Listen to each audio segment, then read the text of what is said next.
Welcome to Stuff You Should Know, a production of iHeartRadio.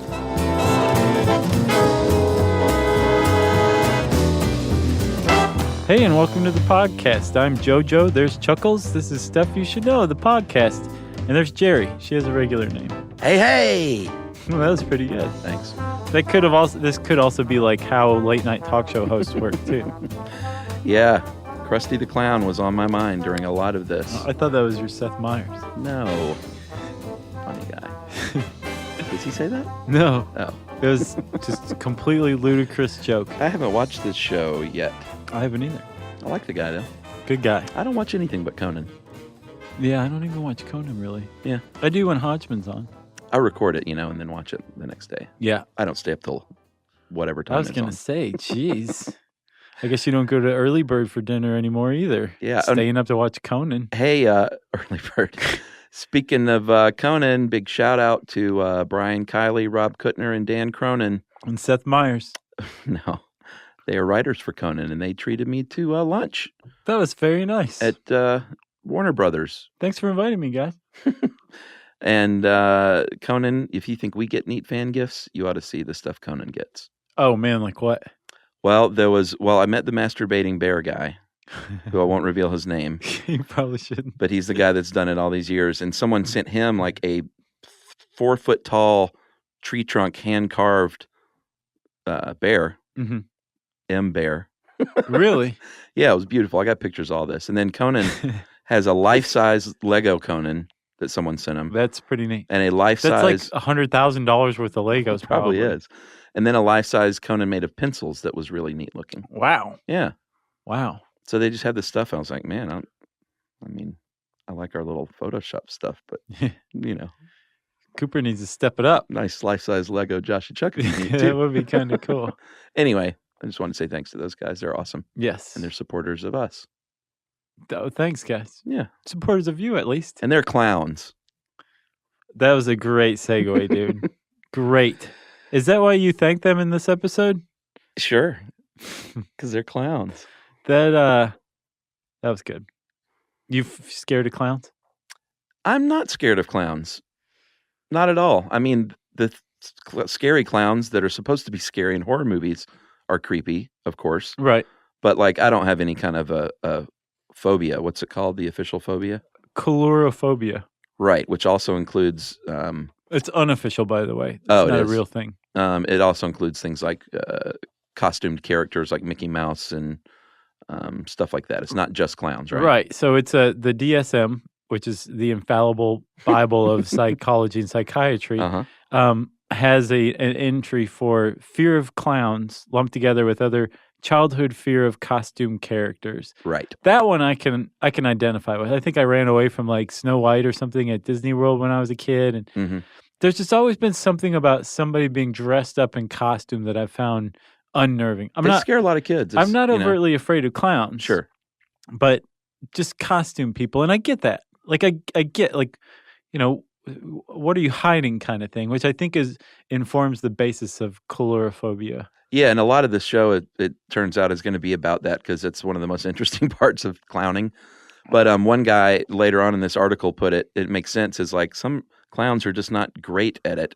And, will lunge at a kid or something. And he says they seem like they're on the attack. Yeah. And he said a big part of teaching clowning is to teach personal space and how to not come at a kid because they think you look weird and strange. And if you come at them too fast, then it might scare them. And especially these days too, like clowns today are still following a tradition from the early to mid 20th century. Yeah. Kids today aren't really hip with the mid 20th century. Right. They're not into mid-century modern art or design or anything like that. Yeah. And so clowns are about as creepy to them as an old wooden toy. Right. It's just off a little. It's an uncanny experience. They don't get it. And as a result, there's this 2008 study out of the UK that the BBC reported on that found that most of the children in this study, I think there was 250 population sample, feared and or disliked clowns. Yeah. Most of the kids in this study. That's a lot of sad clowns. Yeah, and a lot of scared kids. So I think the point is to just keep clowns and kids away from one another. All right. You ready to go back in time? Yes. Hop in the old Wayback Machine.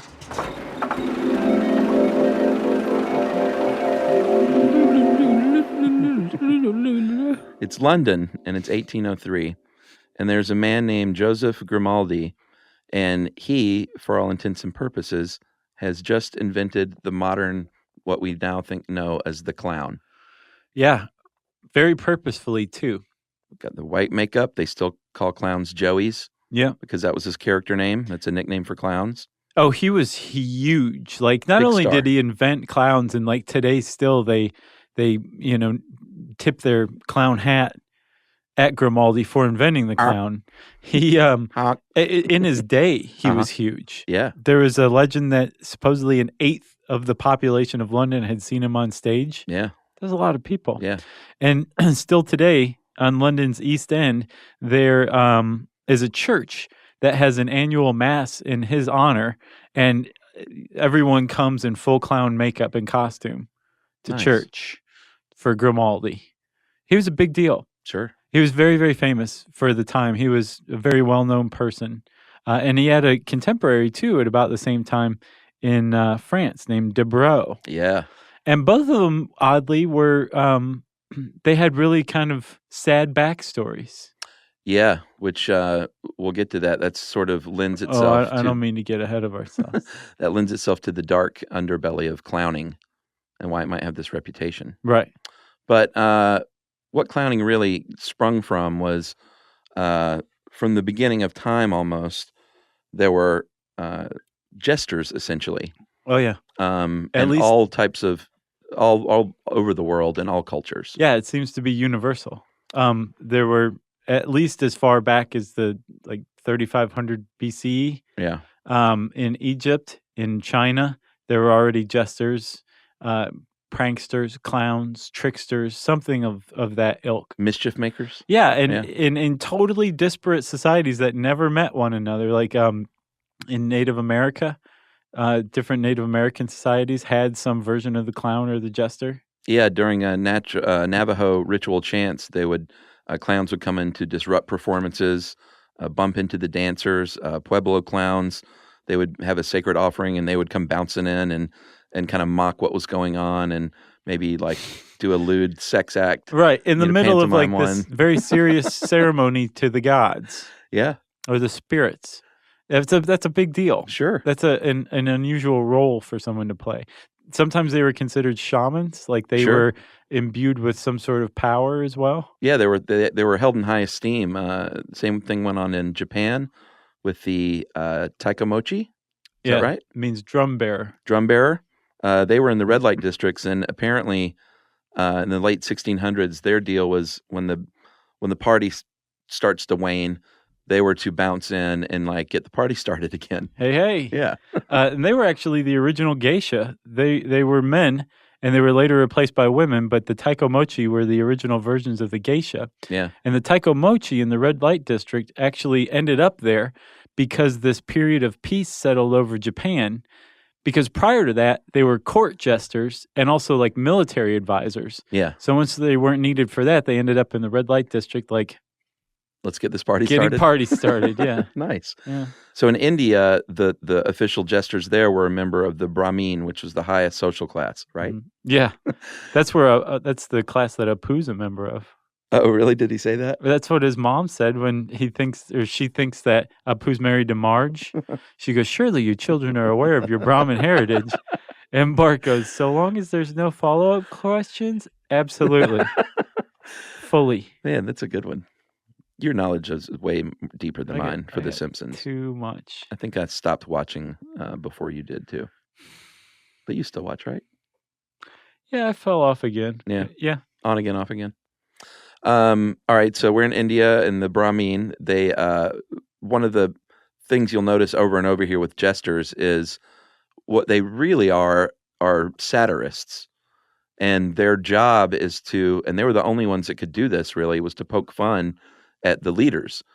They would never bounce in and talk about how great the king is. They would bounce in and talk about how fat the king is. Right. And make jokes about like how many meals have you had today Well, yeah, and so their role was to say poke holes into the king's stupid ideas, whereas the rest of the court would be like, "Oh, great idea!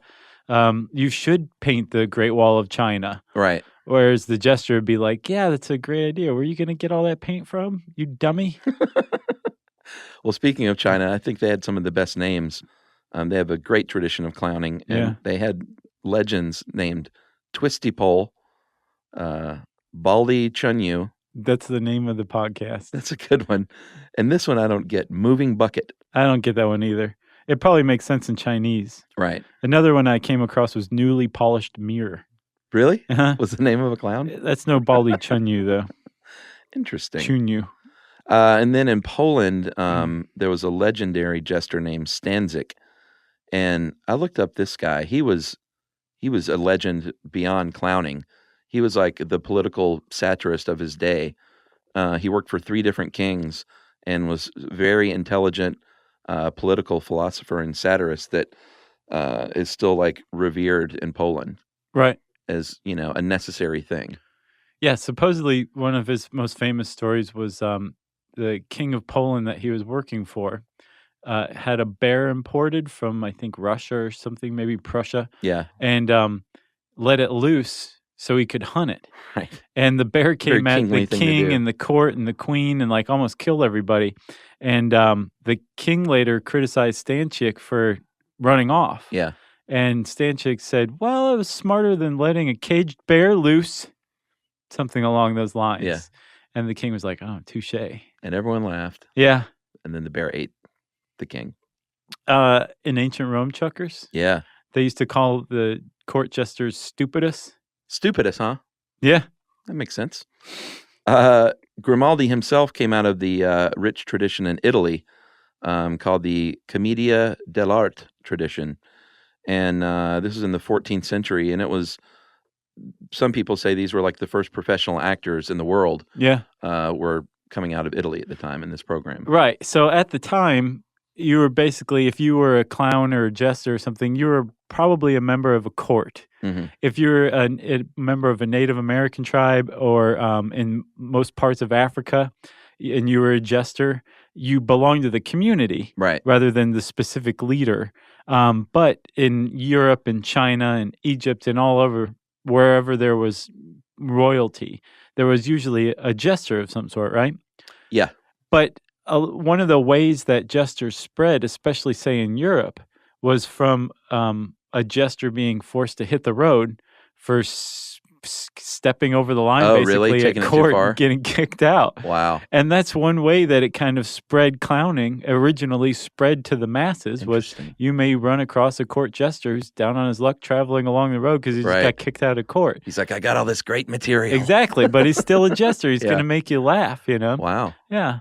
That makes sense. So it's interesting. I think the kings tolerate it to a certain degree, but if they're having a bad day, they're just like, all right, you're out of here. Exactly, yeah. Yeah. And there's at least some debate over whether how much of the idea that a jester was the only one who could speak his mind Mhm. toward the king.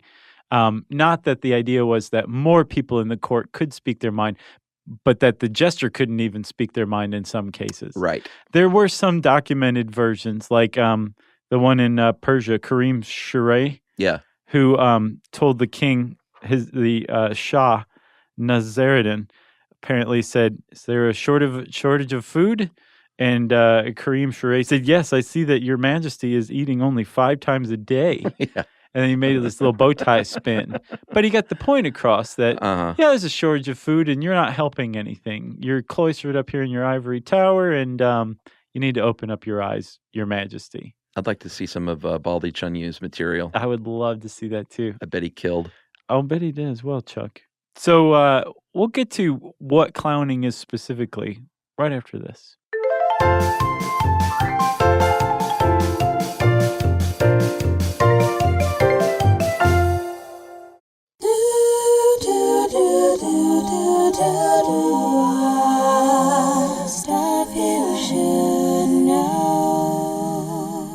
All right, clowning, my friend, is a lot of things, but what it is in all cases is exaggeration. Yeah. Movements are exaggerated. Your Appearance is exaggerated. That's why they wear big, goofy suits and big, goofy shoes. The makeup, too. Makeup, of course. A lot of people look at a clown and say, you're disguising something. The point of clown makeup is quite the opposite. It's meant to exaggerate the emotions that are already there. Yeah, like the big, huge smile or frown. There's a big frown, yeah. And I read one pro-clown's description of what clowning means. And he said, clowns aren't actors. We're not supposed to pretend.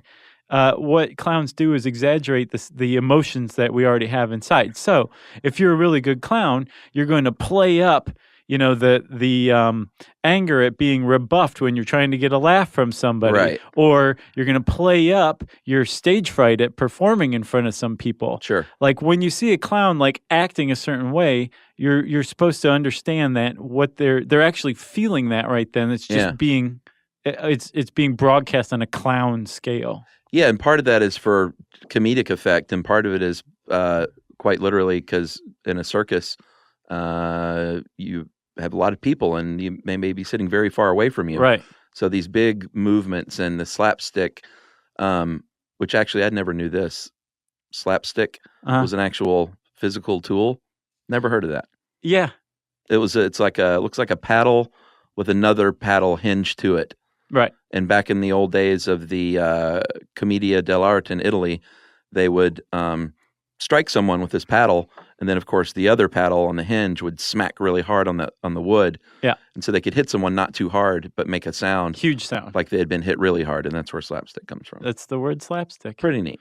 And we keep mentioning Commedia dell'arte. That's where Grimaldi came out of. Yeah. And this was the original place where the clown really first made it onto stage. Because remember, when Commedia dell'arte was establishing itself, for the most part, clowns were relegated to court jestership, right? Yeah, and then mimes later were relegated to parks, I guess. So, right, City exactly. parks. So Commedia dell'arte was this play or production, and in the middle of it, or in different points, there'd be like a break or an intermission or something like that, and out would come like the jugglers and the baton twirlers. Yeah. And there were also little skits and sketches and plays themselves that were intended for comic relief. And one of those is called the Harlequinade. And Harlequin, you recognize Harlequin as one of the jokers, the jesters, that kind of thing. Yeah. There's actually a character in the Harlequinade that was a clown. And Grimaldi originally played that character. And that character was kind of a bumpkin, a rustic rube. Yeah. And as a matter of fact, the word clown supposedly comes from a 16th century German word for like a country bumpkin. Yeah. So that was the original character. Well, Grimaldi came along in about 1800 and started playing this in the pantomime. Right. Which was that break in the Commedia dell'arte. For comic relief. Exactly. Yeah. And then the Harlequinade was a little mini play that was a pantomime in the Commedia dell'arte, right? Yeah. And then the clown was a character in the Harlequinade, and Grimaldi played it. But he said, you know what? I'm not feeling this country bumpkin thing. I think this guy's actually highly sophisticated, very smart, hilarious, and bawdy.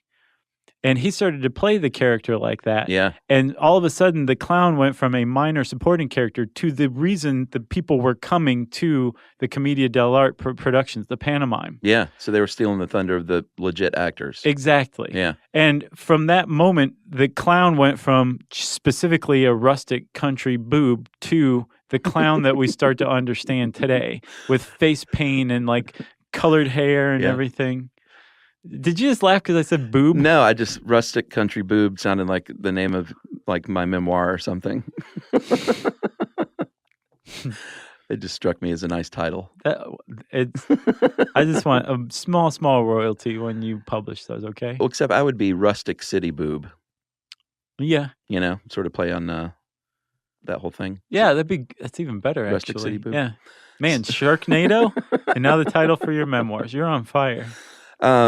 So clowning, one thing that you'll also notice that clowns do a lot, and this is not every clown, but a lot of clowning involves play violence.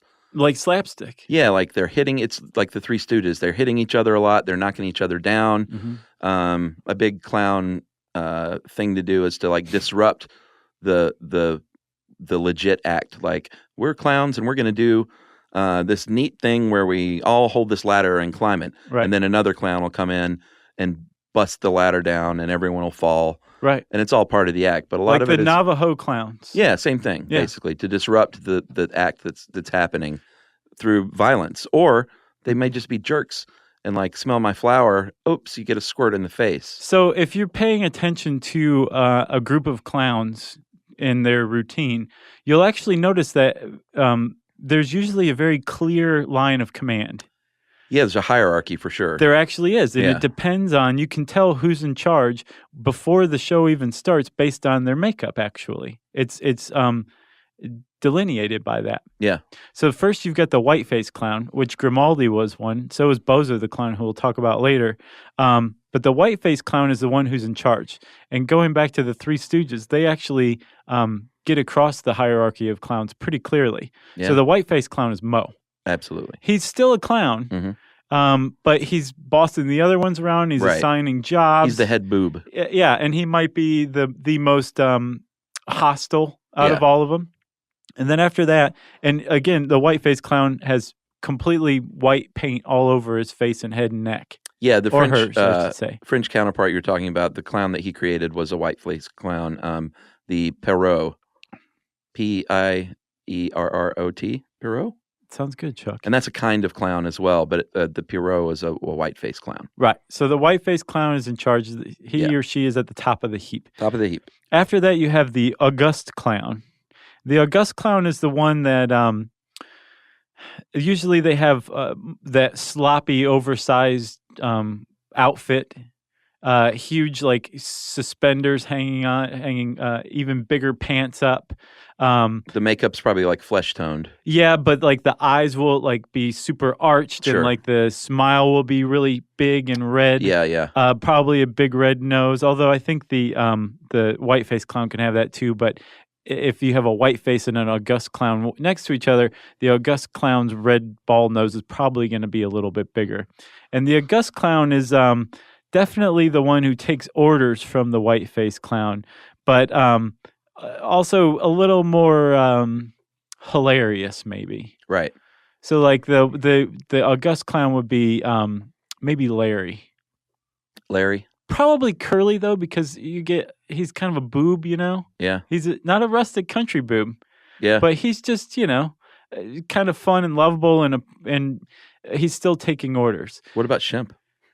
Shemp completely breaks this whole analogy apart. Yeah. So with the Augusta clown, it was invented by a man named Lou Jacobs, and there was a team, Albert Fratellini and Lou Jacobs, a clown team, and Fratellini was also part of the Fratellini brothers, and he was the one who invented the red nose. Oh yeah, which I thought was pretty interesting. Yeah, it is. Yeah. But then we have the tramp or the hobo, right? That's the next kind. Yeah, and that one was invented by a dude named Emmett Kelly, and he actually invented the sad hobo clown, which you can immediately bring to mind, I would imagine, just Sure. from hearing sad hobo clown. The downcast frown face, Yep. the stubble, like 5 o'clock shadow. Yeah, the tattered tweed jacket Right. with patches and Yep. the bindle bag on the stick. So Emmett Kelly comes up with the sad hobo clown, and that's become a fixture of clowning. And that tramp, hobo, or bag lady clown is the one that's the lowest rung on the ladder, but the highest on the totem pole. Yeah. It kind of occurred to me when I was reading this that they're sort of, are they making fun of the homeless? In a way? I think that's probably a sticky thing that clowns don't like to address, but very, very much so. Yeah. I mean, that's clearly what they're aping is, my clothes are tattered. I don't have a place to lay my head, and I'm a sad hobo. And you have to understand, like, Emmett Kelly came up with this in the 30s or 40s, maybe, at a time when it was okay to make fun of people who were down on their luck like that. I don't know why, but yes, and I thought the same thing, too. I was like, wow, this is like making a clown version of homeless people. Yeah, I think what they would say, my guess is that they would say you should have a lot of sympathy for the hobo clown. Oh, yeah. And we're trying to elicit sympathy, not necessarily laughs at my expense. Yeah. Even though they do that. But they're the ones who are like sweeping the mess that the other ones made up when the spotlight goes out. That's crying so on the sad. inside Right. and outside too. Sweeping the circus tent. Those are the three big ones. There's also a character clown, which makes up a fourth class of clown. Rodeo clowns fall into that, although they're technically more like the working clown. They're like a sheepdog clown. Yeah. But a character clown would be like a Keystone Cop. Right. Or an astronaut clown. Basically, if you can come up with the profession that uses a costume and then make a clown version of it, that's a character clown. Yeah. So those are the or main... Doctor Clown. Oh, yeah. What was that video? Hospital Clowning on Found Footage Festival. Yeah, this video Josh found is a guy that made a series of clown instructional videos, a medical clown, which they do valuable service by going to children's hospitals and things and scaring the making pants off kids feel better. But this guy did some instructional videos on how to do this and what to do and what not to do. What not to do is very important. Like things like don't touch a covered part because you never know if they've just had their leg amputated was one piece of advice. Oh, it's so funny. So go actually if you're listening to this on our website on the podcast page for this episode, it should be in the links. Yeah, we'll definitely put that in there. If not, and you don't feel like going to our website, just look up Hospital Clowning Found Footage Festival and it will come up. It's wonderful. It is delightful. We talked about it on our Internet Roundup video show as well. We did. So the big question here is, why is this funny? Why do we need this? Why do people indulge clowns? Yeah. Or not indulge. Why do they like clowns? That's a better way to put it. Why do we let clowns get away with making fun of the homeless? I think a good reason that is pointed out in the article on How Stuff Works is that we have a very rigid, complex society that we live in, and there are rules, and there's a social order, and we have to maintain our good behavior. And so clowning is a safety valve, is how this author put it, to, we can live vicariously through the clown who breaks down those social norms and says, I'll do whatever I want. I'll make fun of the king, or I'll, squirt this little kid in the face with water.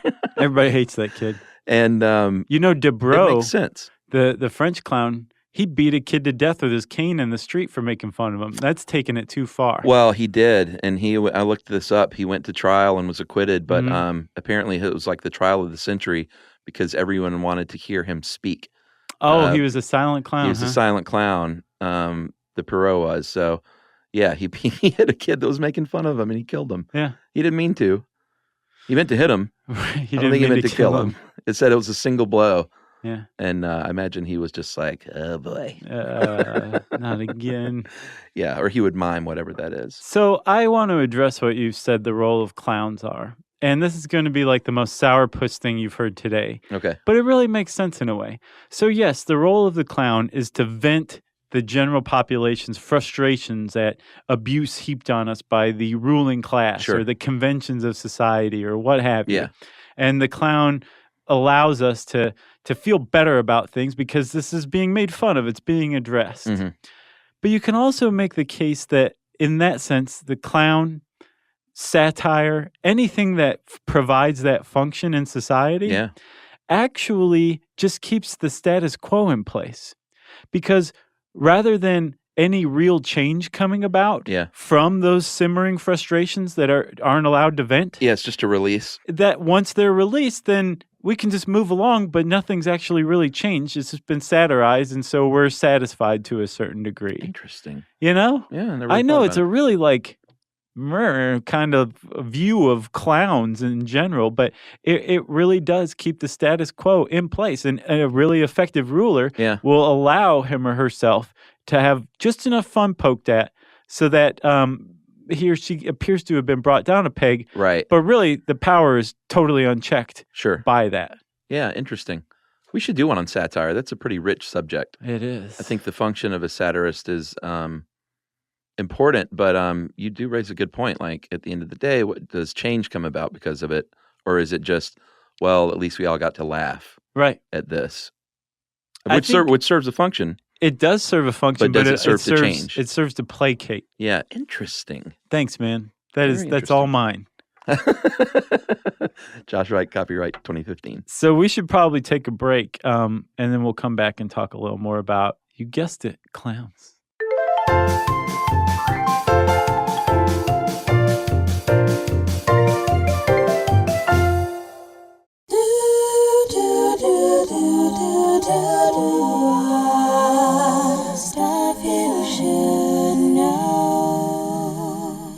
right, we're back. And by the way, Yeah. if you have heard some weird sounds in the background of this one, it's because some jerk in this building is using a drill. You are not insane. And they're not supposed to be doing that right now. But hopefully it's not too distracting. It's sort of here and there. Just wanted to mention that. Yeah, you're not hearing the hum. So, careers in clowning, my friend. Yeah, you mentioned hospital clowning. That's definitely a way to go. Sure. The University of Haifa in Israel has I think a bachelor's degree in medical clowning. And it's exactly what it sounds like. You learn to go into hospitals and raise the spirits, usually of kids, but I think it applies to just about anybody in a hospital who wants to have their spirits picked up and react well to clowns. Yeah, Bam. I think kids mainly. Medical clown. Like I know I'd be like, get out of my hospital room. Yeah, an adult that's going in for like a bypass surgery. I don't think wants a clown in the room. No. That's just my opinion. That just makes a clown want to try harder. That's true. Just no bad touch. Don't touch any covered parts. So membership is waning these days in the World Clown Association. They don't keep exact stats, but they anecdotally say that it's dropped by about a third in recent years. But like I said, you can be a pro clown. You can go to Ringling Brothers as a clown college in Sarasota. Dude, it is brutal as far as competition goes. What, to get in? Yeah. I'm sure. So in 2013, they had 531 applicants from around the world. And they let in 2 clowns. They selected 14 to come to camp. They hired 11. Yeah. That's pretty competitive.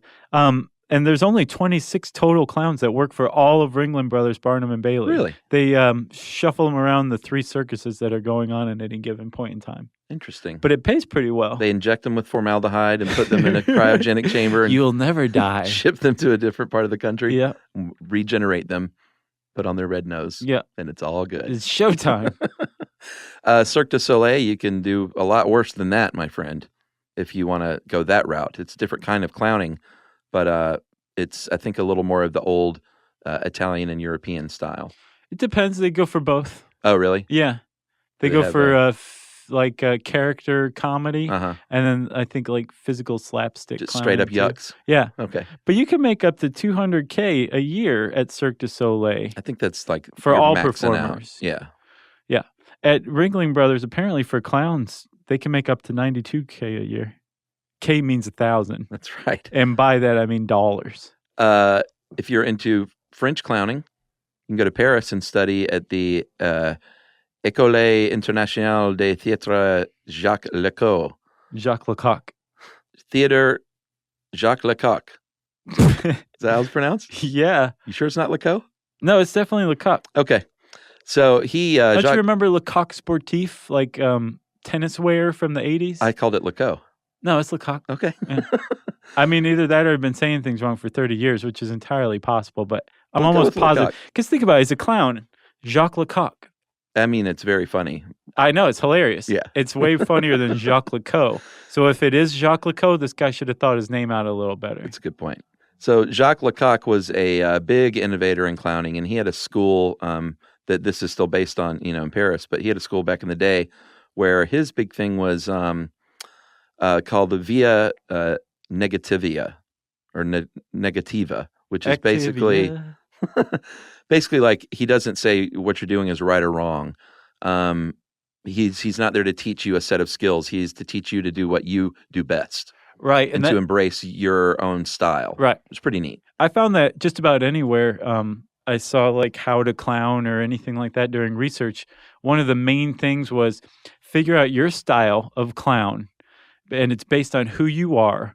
And then just figure out how to bring that out as big as possible. Right. But that it was all about you and figuring out your own jam. They also suggest that you should probably have at least one talent, like stilt walking, juggling. Both. Balloon animals is a big one too. Like unicycling. Seriously. Sure, something like that. Water squirting. But they pointed out that you should be able to be funny with no props whatsoever. Oh, yeah. And then you start incorporating props. Well, it's probably good to practice them along the way. Give up that rubber chicken, though. Right. And really work on your craft. Just put it in a drawer for a little while and be funny without the rubber chicken. Then when you add the rubber chicken, oh, boy, you're really going to be funny, right? Yeah.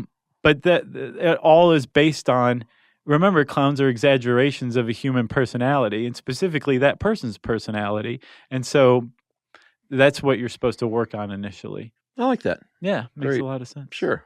So, I think are we now at the coulrophobia? Yeah, I think so. Why do people hate clowns? Why are people afraid of clowns? So initially, we talked about Grimaldi and Dubrow having pretty grim backstories. Yeah. And like everybody knew it at the time. Everyone went to Dubrow's trial. Grimaldi apparently used to crack that he was grim all day, but he delighted you at night, right? Yeah, play on his name. Right. So everyone knew that he had this depressing life. His son was an alcoholic clown who died of drink at 31. Yeah, his father was a stage father, a tyrant, supposedly. His first wife died during childbirth. Grimaldi was in bad physical shape from all the slapstick that he performed over the years. And everyone knew this. Yeah. And yet he was a clown. And no one thought, oh, that's kind of weird for a clown or very ironic for a clown to have a terrible life. In part because Grimaldi invented the modern clown. Yeah. So that was the conception of the modern clown for a very long time. It wasn't until the early 20th century that clowns were taken away from this idea that they were adults, pranksters, kind of bawdy humor, and placed squarely in the realm of little kids. Yeah. And they were expected to be happy all the time and kind of these fantastic creatures that cannot possibly ever really be that way. So automatically, clowns were set up to be something kind of creepy because they were held to these really high standards that they could never meet. And for a little while, it worked. Like Bozo the Clown was huge. There was apparently, so Bozo the Clown on TV was a franchise, right? Yes. So if you were a local TV station, you could have your own Bozo the Clown and put on your own Bozo the Clown show. But at the main one at WGN in Chicago, the waiting list for tickets to the studio audience was 10 years long. Yeah. And as a matter of fact, Willard Scott played Bozo. And Willard Scott went on to become Ronald McDonald from playing Bozo. And Ronald McDonald was inspired by Bozo because McDonald sponsored the Bozo show. And they saw how crazy popular this clown was with the kids. So they made their own clown, Ronald McDonald, so that they could better market to kids. Exactly. And it worked. It did. But then eventually, I think there was always this idea that this is a little weird. This is creepy. Like, nobody can be that happy. What are you, what's going on there? Well, Charles Dickens wrote the memoir. He edited the memoir of Grimaldi when he died. And he basically laid it all out there about what a ghastly, sort of person that this guy was in real life. And it was a huge hit. Like, people bought this book like crazy. So you couple that with Pierrot, or what was his real name? Dubrow, who killed a kid. With his cane. In the street. And goes on trial. And so you have this very sort of dark seed planted. And then, like you said, years later, all of a sudden, it's not meant for bawdy adults at, getting drunk watching Shakespeare. It's let's take these guys and put them around our kids. Yeah, exactly. So you have a recipe for, at the very least, clowns to be confusing. And then, all of a sudden, Chuck, out of nowhere, in 1980, the worst-case scenario nightmare comes to pass. John Wayne Gacy. Yeah. Yeah. The idea that was in all the parents' backs of their heads. Right, like, this is a little creepy. This is a grown man hanging out with my kids, and he's sort of acting out these weird... happy, violent things, like he's tripping people and squirting them, and he looks creepy. And now he's there's a killer. Yes, he's a serial killer. Yeah. As a clown. Pogo the Clown. But yeah, serial killer of the worst variety. And he was large and in charge because I think Pogo the Clown was a white-faced clown, if I remember correctly. Oh, yeah. I mean, you look up the pictures of Gacy as a clown. It's about the creepiest thing on the internet. Yeah. So he, how many kids he killed? Like 33 young boys? Yeah, 35, and he was convicted of 33, I believe. But he didn't help the case of clowns by, like, when he went to prison, he would still paint pictures of clowns and of himself as a clown. Yeah. And it was like he had quite a collection of paintings from prison that did not do anything but reinforce the fact that clowns are creepy. Right, and of course it was like international news. A clown found to be a killer and sexual predator. Yeah, a serial version of it. It definitely captured the public imagination. From that point on, it was like clowns are now overtly sinister. Yeah, and in movies, Killer Clowns from Outer Space, Yeah. or It, Stephen King's It. Pennywise the clown. Yeah, that was one of the legendary scary clowns. Right. That new one on American Horror Story Twisty. Yeah, have you seen that one? But if look at it, so John Wayne Gacy's scary in real life. Sure. Pennywise the clown, pretty scary, but still, masterfully scary. Now you've gotten to Twisty the clown on American Horror Story, and he's as scary as it comes, but think about the amount of violence they're having to imbue in this guy and show graphically. Yeah, sure. Because this frightening clown has become such a trope over time. It's just got to get more intense and extreme. Right. Yeah. Like eventually, just to really get the full thrill, like theater promoters are going to have to send a clown in to kill half the audience to scare the other half in real life. So what you're saying is it's a loop, an endless loop where clowns are getting worse and worse and worse. I don't know. I think eventually it'll just be so played out that people will be like, "Oh, a scary clown? Seriously?" Right. Jump the clown You shark. actually use this? And eventually what'll happen will, I think, be that clowns there'll be a door, an opening for clowns to regain some of their innocence from that, but to a negotiated degree. Because they'll have gone through that period of being overtly frightening and associated with something really sinister lurking beneath the surface. Yeah. And maybe we'll expect a little less from clowns. Sure. And then therefore they can take their rightful place once more. They're having to go through this. It sounds to me like you're predicting a clown renaissance. A clown renaissance. A well-maintained and tasteful clown renaissance. Maybe not a golden age or a heyday, but something that's stable. Okay. Indefinitely. Gotcha. Yeah. Well, the other thing, I think we talked about this on Internet Roundup, is the French teenagers that were dressing up as clowns and causing mayhem and They're attacking not helping people. anything. None of that helps. No. And then there's other cases I've seen where was it? I don't think it was England, where there was just this creepy clown just sit there? hanging around. I think it was in Canada. Was it Canada? It might have been in both, actually. None of these things are helping legit clowns. I'm sure they're all like, thanks, guys. Yeah. For just dressing up and being creepy on a bench. Just sitting at midnight. There. Yeah, at midnight. But when you think about it, it could just be a clown that got off work. I mean, why is that so creepy? I don't think that's it. Yeah. I want to give a shout out to a Smithsonian article that we used in part for this. It's called the History and Psychology of Clowns Being Scary. Yeah, it was good. Which is a pretty clunky title, but it was a very good, comprehensive, exhaustive article on that. So go check that out. Agreed. You got anything else right now? No. If you want to know more about clowns, type that word in the search bar at howstuffworks.com. And we should do one on just how circuses in general work someday. Have we not done that? No, we haven't. We've done circusy things. We've done like flame eating, daredevils, juggling, sword swallowing, like human cannonballs. Yeah. All that jam. But no. What's left? Circuses, how circus works. Yeah, but I mean, what's left that's not those things? We can, we'll find it. Okay. I think I said search bar, didn't I? I think so. Well, it's time for listener mail. I'm going to call this, saving a marriage. Okay. Hey guys, my wife, want to give you credit for making two young lovebirds fall deeper in love. My wife, Lindsay, and I have been married for almost a year. April 25th is our anniversary, so... Oh, congratulations. Yeah, this is probably pretty close to that. Yeah. We are a perfect match in almost every aspect of our relationship except for one major area, what to listen to on the radio, on road trips. She can't stand listening to my awesome rock music, and I can't barely tolerate her country. He's like, Def Leppard rules, what's your problem? This is the Donnie and Marie. Actually, they were brother and sister, so that's gross. But you know what I mean. Yeah. She's a little bit country. He's a little bit rock and roll. Gotcha.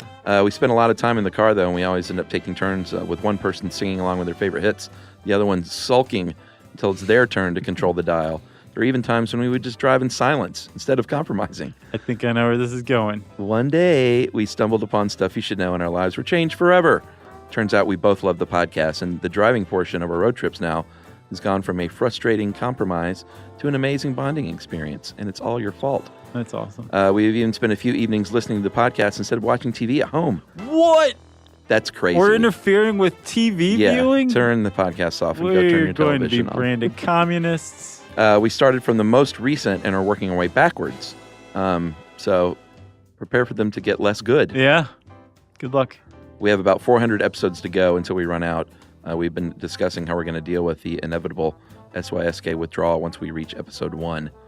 I hope you guys keep coming up with new ideas for the next 50 to 60 years, because I don't want to have to go back spending half of my time listening to country music. 50 to 60 years, we can swing that. And that is Ben Brown and Lindsey Brown, or Lindsey, his wife. Don't know if she took his name or not.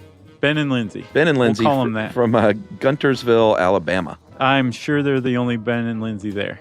Yeah. So Ben and Lindsey from Guntersville, happy anniversary. Congratulations. Yeah. We're glad we could make life a little easier for you. Yeah. Go turn your TV back on. Yeah, for real. Come on. Seriously.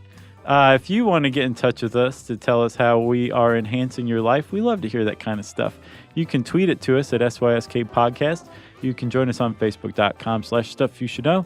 You can send us an email to stuffpodcast@howstuffworks.com. And as always, join us at our home on the web, StuffYouShouldKnow.com. Stuff You Should Know is a production of iHeartRadio. For more podcasts from iHeartRadio, visit the iHeartRadio app, Apple Podcasts, or wherever you listen to your favorite shows.